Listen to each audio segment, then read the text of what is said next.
전 세계가 놀랐습니다. 영하 35도 혹한 속 몽골의 버스 절반이 멈춰 섰기 때문입니다. 시민들은 떨었고 아이들은 등굣길 버스 안에서 쓰러졌습니다. 하지만 몽골 정부의 부청장은 이렇게 말했죠. 한국산 버스? 그건 중국 기술 흉내낸 나라의 물건 아닙니까? 그렇게 한국을 무시하던 그 남자.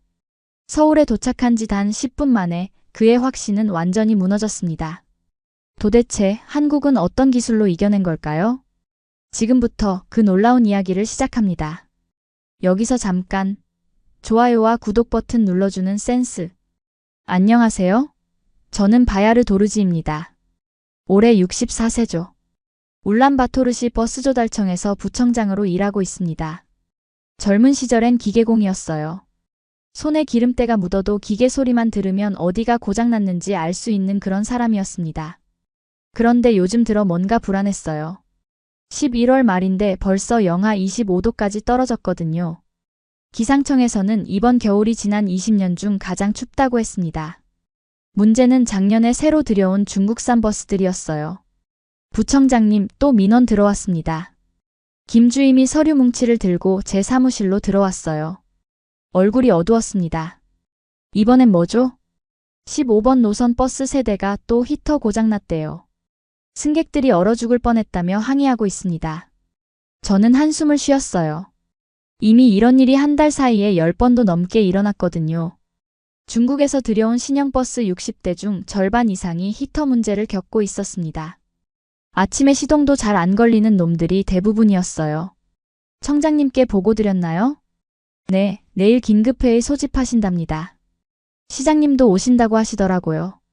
그날 밤 집에 돌아가니 아들 오드가 기다리고 있었어요. 현대차 몽골 지사에서 정비팀장으로 일하는 녀석입니다. 33살인데 아직 장가도 안 갔어요. 자동차만 보면 눈이 반짝이는 놈이죠. 아버지, 버스 문제 심각하다면서요? 그래, 좀 골치 아프긴 하다. 오드가 찻잔을 놓더니 말했습니다. 저희 회사에 중고버스 재고가 좀 있거든요. 한국에서 쓰던 것들인데 상태가 꽤 괜찮아요. 가격도 저렴하고요. 저는 고개를 저었어요. 한국 버스? 그거 결국 중국 기술 베껴서 만든 거 아니야? 차라리 원조 중국 것이 낫겠다. 아버지, 그게 아니에요. 한국 버스는 추위에 강하다고 소문났거든요. 시베리아에서도 잘 돌아간다고. 소문이 뭘 증명하나. 나는 실무 20년 한 사람이야. 기계는 브랜드가 아니라 구조로 판단하는 거다. 오드의 얼굴이 굳어졌어요. 이런 식으로 우리는 자주 부딪혔습니다. 녀석은 새로운 기술에 관심이 많았고 저는 검증된 것만 믿는 편이었거든요. 다음 날 오전 9시 시청 대회의실에 모였습니다. 시장님, 청장님, 그리고 각 부서 담당자들이 둘러앉았어요. 분위기가 무거웠습니다. 도르지 부청장, 상황 보고해 주시오. 저는 준비한 자료를 펼쳤어요. 현재 중국산 버스 32대가 히터 고장으로 운행 중단 상태입니다.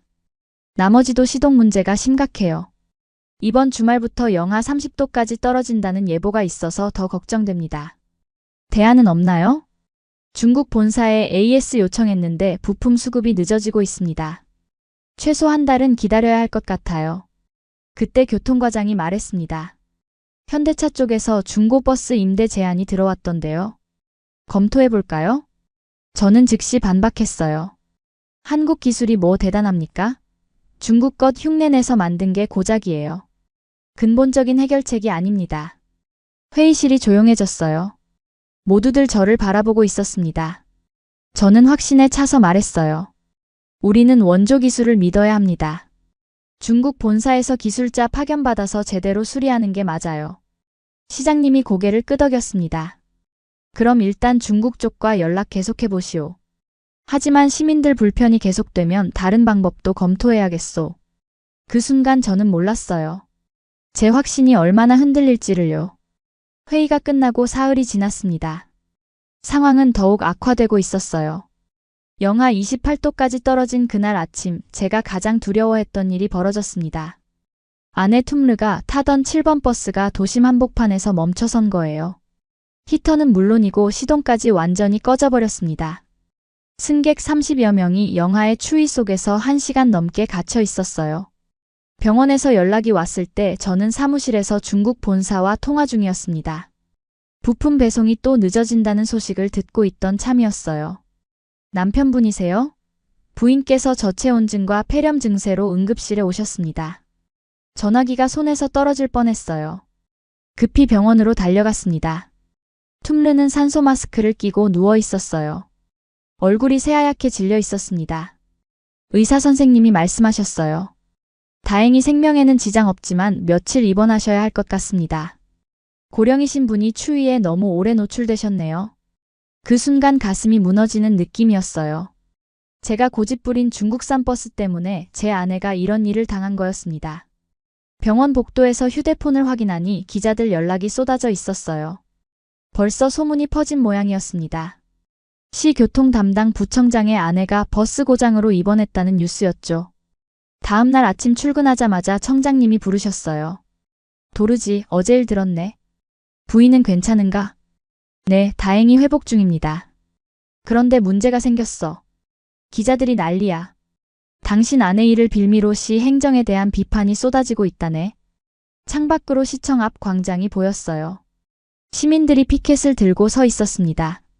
버스 히터 고쳐라, 시민 안전 책임져라 같은 구호가 적혀 있었어요. 오늘 오후 2시에 긴급 기자회견 열어야겠어.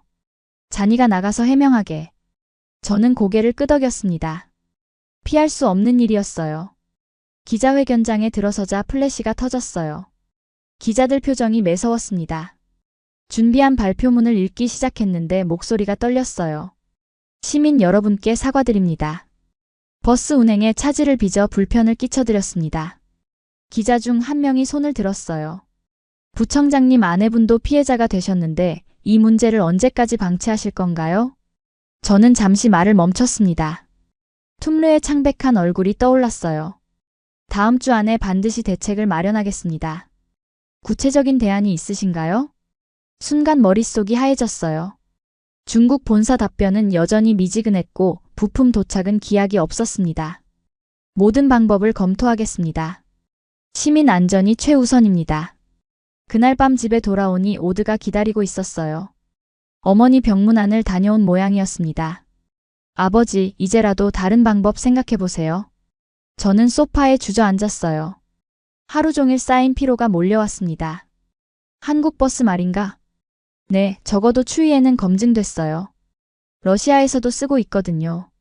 러시아라는 말에 귀가 솔깃했어요. 몽골보다 더 추운 곳에서 쓴다면 어느 정도 믿을만하겠다는 생각이 들었습니다. 그런데 가격이 문제겠지? 중국산보다 비싸긴 하지만 AS나 내구성을 생각하면 오히려 경제적일 수 있어요. 저는 창밖을 바라봤어요. 어둠 속에서도 눈발이 휘날리고 있었습니다. 이번 겨울이 얼마나 길고 혹독할지 아무도 모르는 상황이었어요. 알겠다. 한번 알아보자. 오드의 얼굴이 밝아졌어요. 하지만 저는 여전히 확신이 서지 않았습니다. 과연 한국 기술이 몽골의 혹독한 추위를 견딜 수 있을까요? 제 자존심과 맞바꿀 만한 가치가 있을까요? 그날 밤 병원에서 툼르의 손을 잡고 있으면서 생각했어요. 이제는 제 고집보다 시민들의 안전이 더 중요하다는 걸 깨달았습니다. 일주일 후 저는 인천공항에 서 있었습니다. 평생 한국 땅을 밟을 줄은 몰랐어요. 시청에서는 공식적으로 중국 부품 조달 업무차 출장이라고 했지만 실제로는 한국 버스 시설을 몰래 둘러보러 온 거였습니다. 공항에서 나오자마자 느낀 건 추위였어요. 영하 10도 정도였는데 몽골에 비하면 따뜻한 편이었습니다. 하지만 제가 정말 궁금한 건 한국 버스들이 진짜 추위에 강한지였어요. 현대자동차 관계자 박지영 팀장이 마중 나왔습니다. 30대 중반 정도 되어 보이는 여성이었어요. 몽골에서 오셨다고 들었습니다. 추위 때문에 고생이 많으시죠? 네, 올해 겨울이 특히 심합니다. 송도로 가는 차 안에서 박 팀장이 설명해 줬어요. 한국에서 운행 중인 버스들의 내한 시스템에 대해서 말이죠. 엔진 예열 장치, 이중 단열재, 특수 배터리 같은 기술들이었습니다. 첫 번째로 간 곳은 송도 물류센터였어요. 거대한 창고 안에 중고버스들이 줄지어 서 있었습니다. 10년 넘은 것들도 있었는데 외관 상태가 생각보다 괜찮았어요. 이 버스들이 몽골로 수출 예정인 것들입니다. 박 팀장이 한 대를 가리키며 말했어요. 파란색 도시버스였는데 앞 유리창에 QR코드가 붙어 있었습니다. 저 코드가 뭔가요? 정비 이력을 확인할 수 있어요. 언제 어떤 부품을 교체했는지, 히터 점검은 언제 했는지 모든 기록이 들어 있습니다. 저는 휴대폰으로 QR코드를 찍어봤어요. 화면에 엄청난 양의 데이터가 나타났습니다. 히터 필터 교체일, 온도 센서 점검일, 심지어 좌석 청소 날짜까지 기록되어 있었어요. 이렇게 세세하게 관리하는 이유가 뭔가요? 버스는 기계가 아니라 사람을 태우는 거니까요. 승객 안전이 최우선이죠. 그 말이 가슴에 와닿았어요. 저는 지금까지 버스를 그냥 운송수단으로만 생각했었거든요. 다음으로 간 곳은 현대글로비스 정비센터였습니다. 영하 15도로 설정된 냉동시험실이 있었어요. 그 안에서 버스 엔진 시동 테스트를 하고 있었습니다. 저희는 영하 25도까지 테스트합니다. 몽골 환경을 고려해서요. 정비사가 시동을 걸었어요. 엔진이 부드럽게 돌아갔습니다. 히터도 금세 따뜻한 바람이 나왔어요. 이 버스 몇 년 된 거죠? 8년 됐습니다. 서울에서 시내버스로 운행했던 거예요. 8년 된 중고차가 이렇게 문제없이 작동한다는 게 신기했어요. 몽골의 새 중국산 버스들은 1년도 안 되어서 이런 문제를 일으키고 있었거든요. 서울교통정보센터에서는 더 놀라운 걸 봤습니다. 실시간으로 모든 버스의 상태를 모니터링하는 시스템이었어요. 각 버스의 엔진 온도, 히터 작동 여부, 연료 잔량까지 한눈에 볼 수 있었습니다. 문제가 생기면 즉시 알 수 있나요? 네, 히터가 고장나면 1분 안에 경고가 뜹니다. 그러면 바로 대체 버스를 투입하죠. 화면을 보니 실제로 한 대의 버스에서 경고등이 켜져 있었어요. 교통센터 직원이 즉시 해당 노선에 연락을 취했습니다. 지금 대체 버스 보내드릴게요. 승객들 추위에 노출되지 않도록 하겠습니다. 저는 멍하니 그 광경을 지켜봤어요. 시스템이 사람 중심으로 돌아가고 있었습니다. 기계 고장보다 승객 안전을 먼저 생각하는 거였어요. 점심시간에 박 팀장과 식사를 했습니다. 몽골 상황이 많이 어려우시죠? 네, 솔직히 말하면 중국 기술을 너무 믿었나 봅니다. 기술에는 국경이 없어요. 중요한 건 사용자를 얼마나 생각하느냐죠. 그 말을 듣는 순간 뭔가 깨달았어요. 제가 지금까지 틀렸던 게 기술의 우열이 아니라 철학의 차이였다는 걸 말이죠. 오후에는 실제 도로 테스트를 받습니다. 10년 된 현대버스가 경기도 산간 도로를 달렸어요. 영하 18도의 추위 속에서도 히터는 완벽하게 작동했습니다. 몽골은 이보다 더 춥죠? 네, 영하 30도는 기본이에요. 그래도 문제 없을 겁니다. 저희 버스들은 시베리아에서도 운행되고 있거든요. 그때 가슴 한편이 무너지는 느낌이었어요. 제가 그동안 한국 기술을 무시했던 게 얼마나 어리석었는지 깨달았습니다. 이들은 버스를 만드는 게 아니라 사람을 지키는 시스템을 만들고 있었어요. 공항으로 가는 길에 박 팀장이 물었습니다. 어떠셨어요? 저는 한참 동안 말을 못했어요. 그러다가 겨우 입을 열었습니다. 제가 왜 이 시스템을 몰랐을까요? 몰랐던 게 아니라 보려 하지 않으셨던 거 아닐까요? 그 말이 가슴에 박혔어요. 인천공항 게이트에서 몽골행 비행기를 기다리며 생각했습니다. 이제 돌아가서 뭘 해야 할지를요. 한국에서 돌아온 지 사흘째 되던 날이었습니다. 저는 여전히 한국에서 본 것들을 정리하지 못하고 있었어요. 머릿속이 복잡했습니다. 40년 넘게 믿어왔던 제 기술 철학이 흔들리고 있었거든요. 그날 아침 오드가 전화를 걸어왔어요. 아버지, 오늘 시간 있으세요? 보여드릴 게 있거든요. 뭔데? 직접 보시는 게 나을 것 같아요. 현대차 정비소로 오세요. 현대차 몽골 지사 정비소는 울란바토르 외곽에 있었습니다. 가는 길에 온도계를 봤더니 영하 29도였어요. 올해 들어 가장 추운 날이었습니다. 정비소에 도착하니 오드가 마당에서 기다리고 있었어요. 그 옆에는 낡은 파란색 버스 한 대가 서 있었습니다. 이게 뭐냐? 10년 전에 한국에서 들여온 중고버스예요. 지금까지 시내에서 운행하던 거거든요. 버스를 자세히 보니 곳곳에 녹이 슬고 페인트가 벗겨진 곳도 있었어요. 하지만 전체적인 골격은 튼튼해 보였습니다. 이 추위에 시동이 걸릴까? 한번 보세요. 오드가 운전석에 올라가서 시동키를 돌렸어요. 엔진이 약간 거칠게 돌더니 금세 안정됐습니다. 히터에서 따뜻한 바람이 나오기 시작했어요.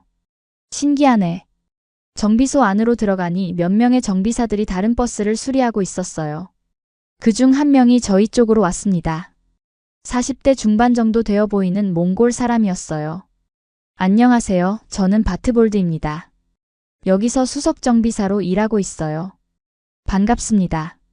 그런데 아까 그 버스 정말 10년 된 거 맞나요? 네, 2015년에 들어온 겁니다. 지금까지 큰 고장 없이 잘 다니고 있어요. 바트볼드가 저를 정비 기록대 앞으로 안내했어요. 벽에 걸린 차트에는 각 버스별로 정비 내역이 빼곡히 적혀 있었습니다. 이 버스는 한 달에 한 번씩 히터 시스템 점검을 받아요. 겨울철에는 더 자주 하고요. 중국산 버스들도 이렇게 관리하나요? 바트볼드의 표정이 어두워졌어요. 중국산은 부품 구하기가 어려워요. 설계도도 제대로 안 주고 AS 매뉴얼도 부실하고요. 작업대 위에는 각종 부품들이 놓여 있었어요. 한국산과 중국산을 비교해서 보여줬습니다. 보세요. 이게 히터 코어인데 재질부터 다릅니다. 한국산은 부식에 강한 알루미늄 합금을 쓰는데 중국산은 일반 철판이에요. 실제로 중국산 부품은 여기저기 녹이 슬어 있었어요. 불과 1년 사용한 건데도 상태가 좋지 않았습니다. 왜 이런 차이가 날까요? 설계 철학이 다른 것 같아요. 한국 쪽은 오래 쓰는 걸 전제로 만들고 중국 쪽은 당장 돌아가는 데만 신경 쓰는 느낌이에요. 그때 밖에서 엔진 소리가 들렸어요. 아까 그 10년 된 버스였습니다. 다른 정비사가 테스트 운행을 하고 있었어요. 저 추위에도 문제없이 다니네요.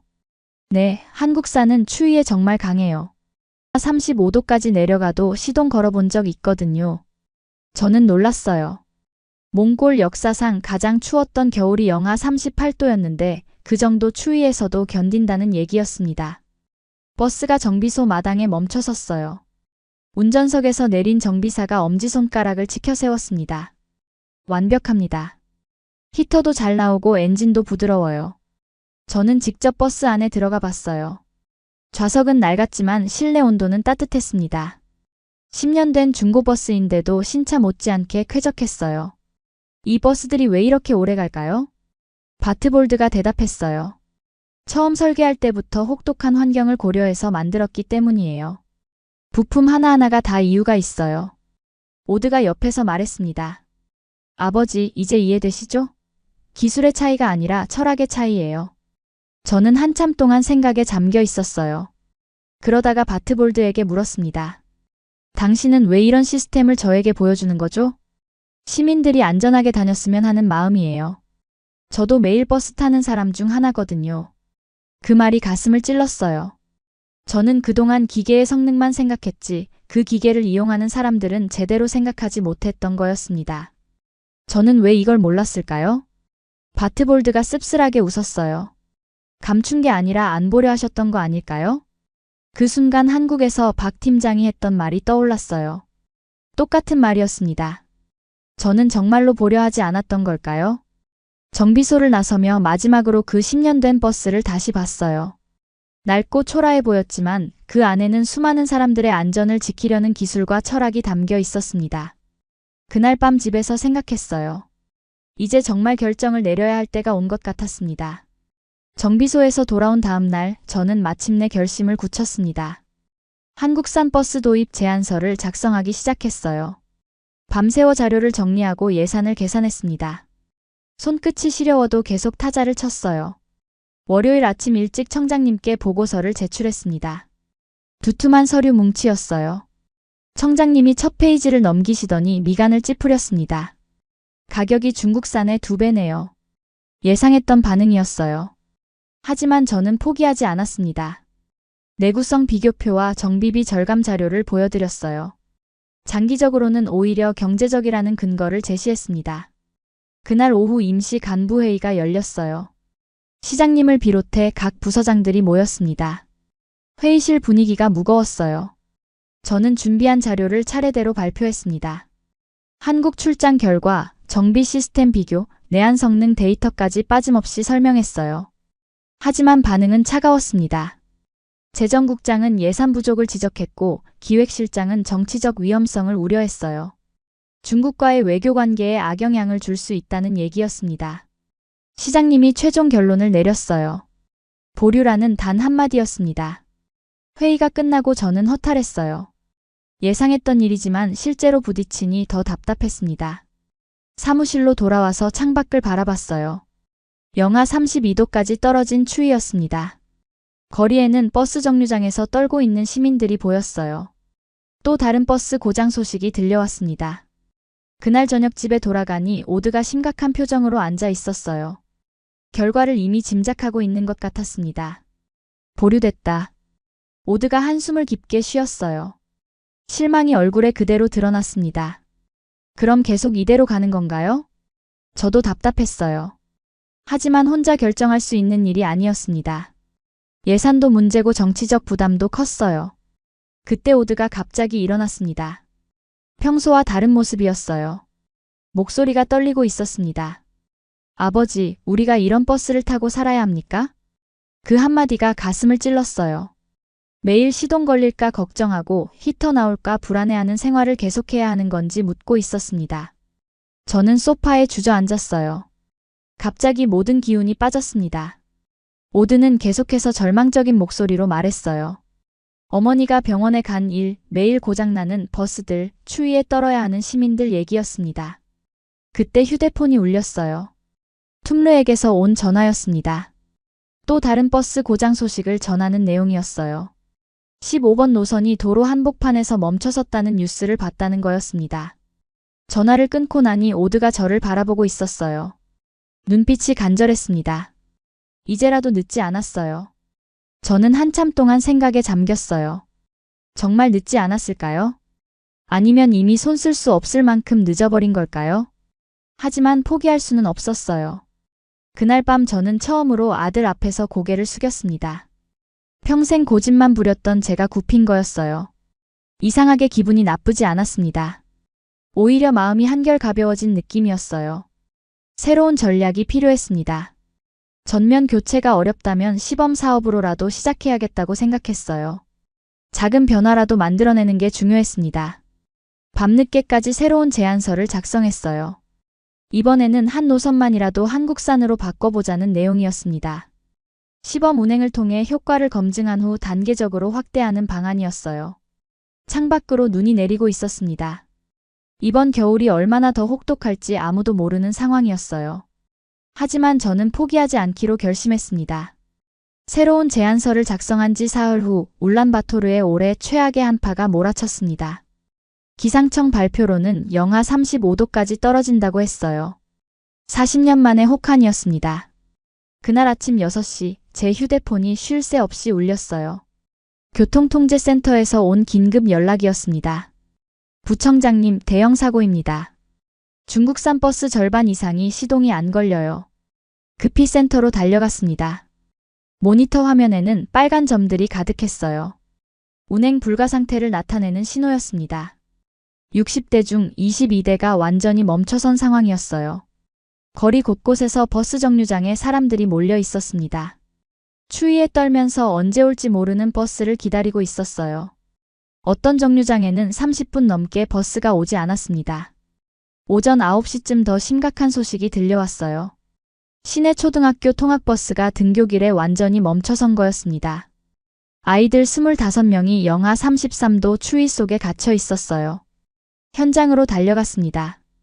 버스 안에서 아이들이 울고 있었어요. 입김이 하얗게 나올 정도로 추웠습니다. 히터는 물론이고 엔진까지 완전히 꺼져 있었어요. 다행히 인근 상점에서 아이들을 대피시킬 수 있었습니다.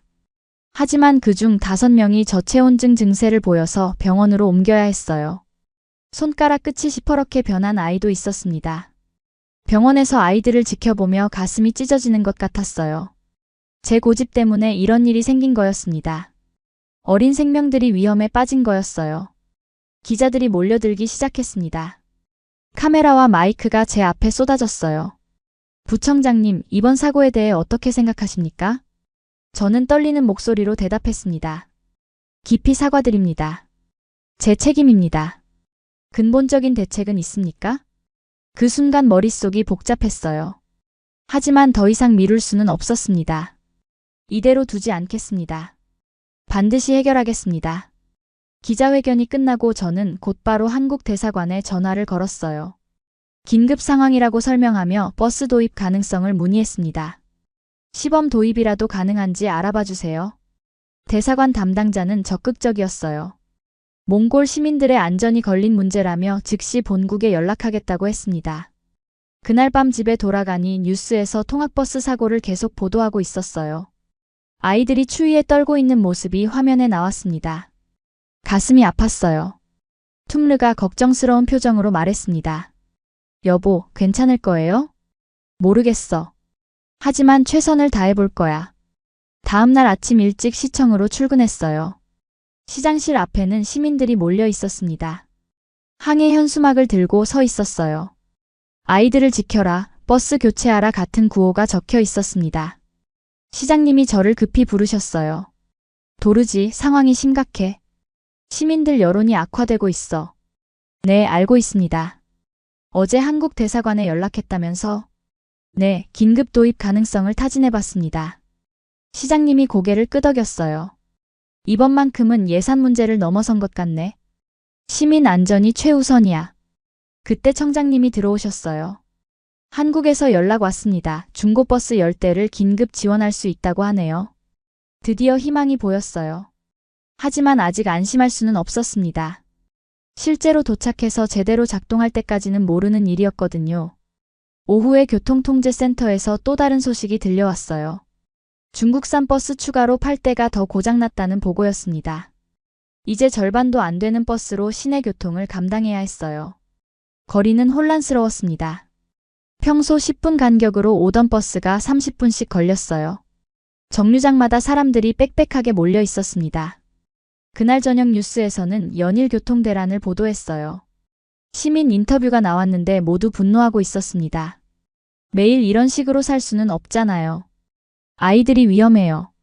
언제까지 이럴 건가요? 화면을 보면서 마음이 무거웠어요. 제 잘못된 판단이 이렇게 많은 사람들에게 피해를 준 거였습니다. 하지만 이제 돌이킬 수는 없었어요. 앞으로 나아가는 수밖에 없었습니다. 한국산 버스가 빨리 도착해서 상황을 해결해 주기를 간절히 바랐어요. 통학버스 사고가 난 지 일주일이 지났습니다. 그동안 저는 하루도 편히 잠들지 못했어요. 매일 아침 출근하면서 또 어떤 사고 소식이 들려올까봐 불안했습니다.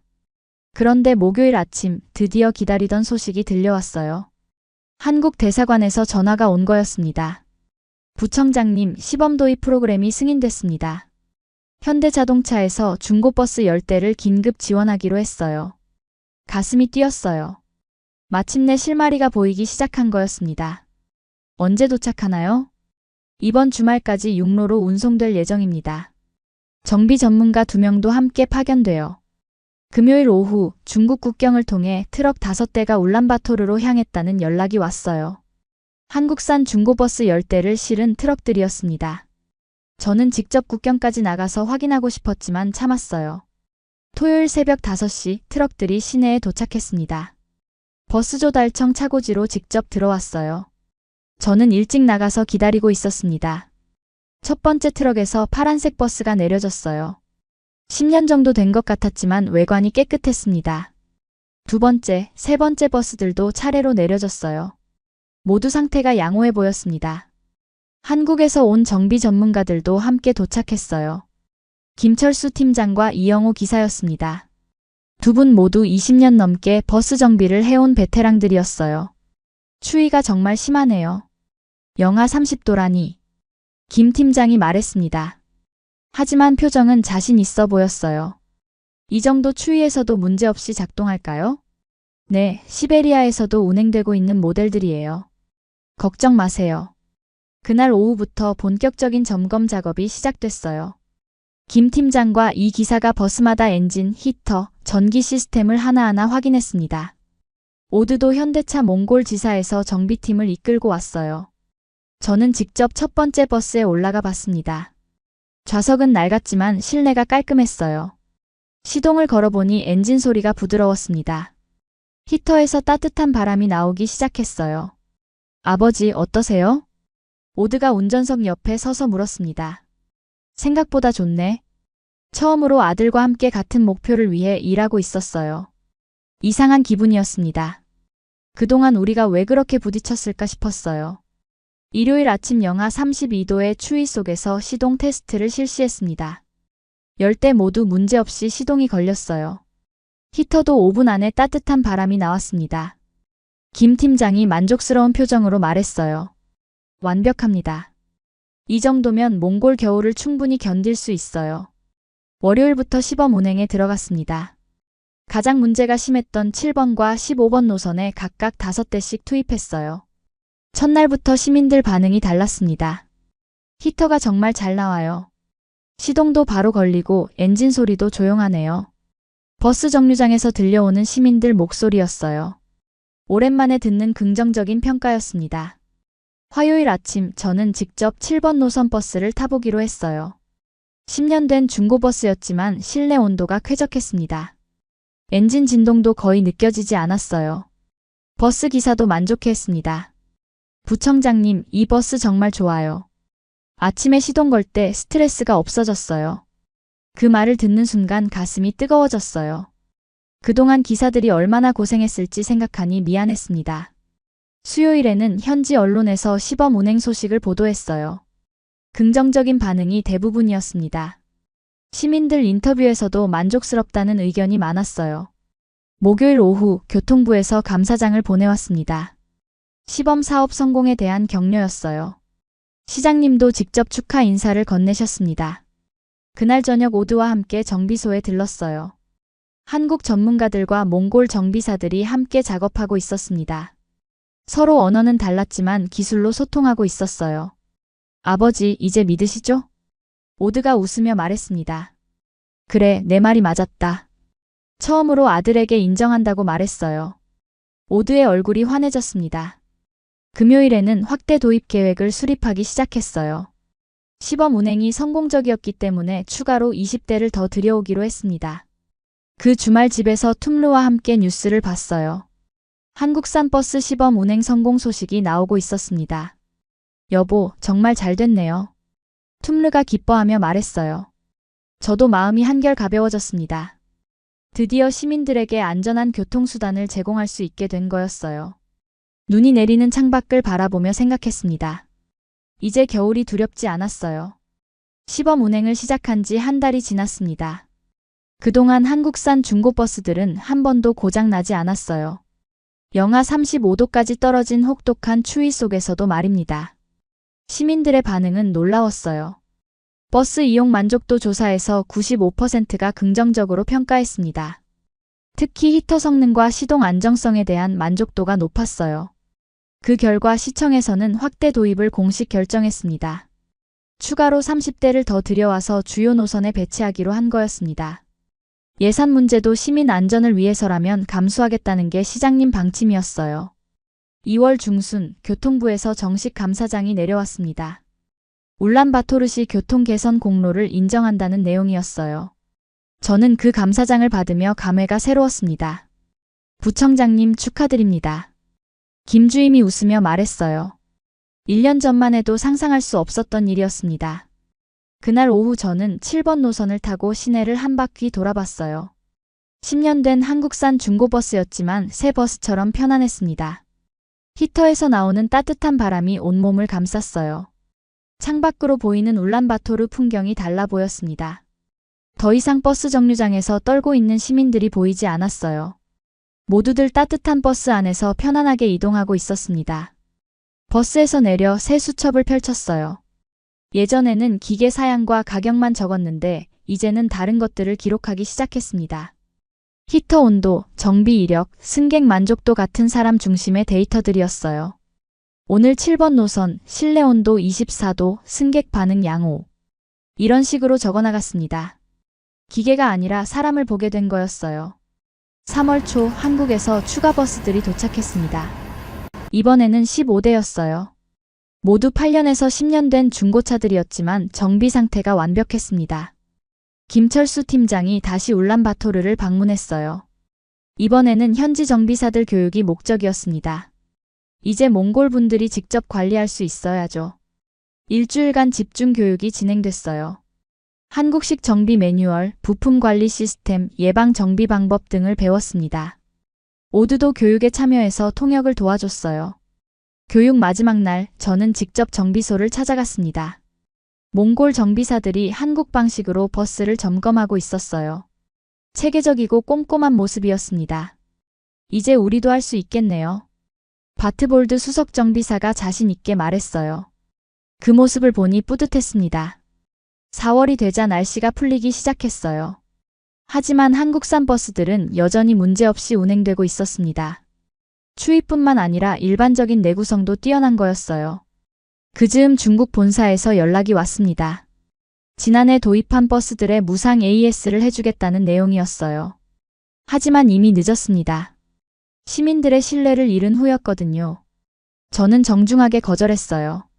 이미 한국산으로 교체 계획이 진행 중이라고 설명했습니다. 중국 담당자가 아쉬워했지만 어쩔 수 없는 일이었어요. 5월 어느 화창한 날, 저는 오드와 함께 정비소에 갔습니다. 아버지와 아들이 함께 서서 한국산 버스들을 바라봤어요. 아버지, 이제 어떠세요? 처음으로 안심이 된다. 정말 그랬어요. 더 이상 아침마다 버스 고장 소식을 걱정하지 않아도 됐습니다. 시민들도 안전하게 이동할 수 있게 됐고요. 오드가 웃으며 말했습니다. 이젠 기술이 아니라 사람을 믿는 시대예요. 그 말이 가슴에 와닿았어요. 제가 그동안 놓쳤던 가장 중요한 것이었습니다. 기계의 성능보다 그 기계를 사용하는 사람들의 안전과 편의가 우선이라는 걸 깨달은 거였어요. 6월에는 전체 노선의 70%가 한국산 버스로 교체됐습니다. 시민 만족도는 계속 높은 수준을 유지했어요. 버스 관련 민원도 90% 이상 줄어들었습니다. 여름이 되자 새로운 계획을 세우기 시작했어요.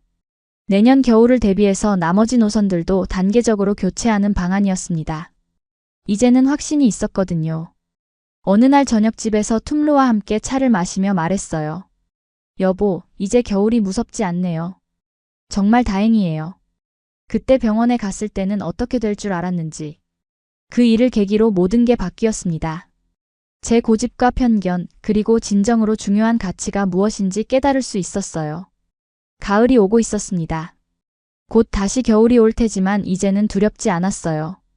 믿을 만한 버스들이 있었고 그 버스들을 제대로 관리할 수 있는 시스템도 갖춰졌거든요. 무엇보다 중요한 건 사람을 먼저 생각하는 마음을 갖게 된 거였습니다. 64년을 살면서 가장 큰 깨달음이었어요. 오늘의 사연은 어떠셨나요? 이번 영상을 어떻게 생각하시는지 댓글로 의견을 남겨주시고 좋아요를 눌러주세요. 다음에도 더 흥미진진한 사연으로 찾아뵙겠습니다. 여러분의 사연 제작소 감동 나누기였습니다. 감사합니다.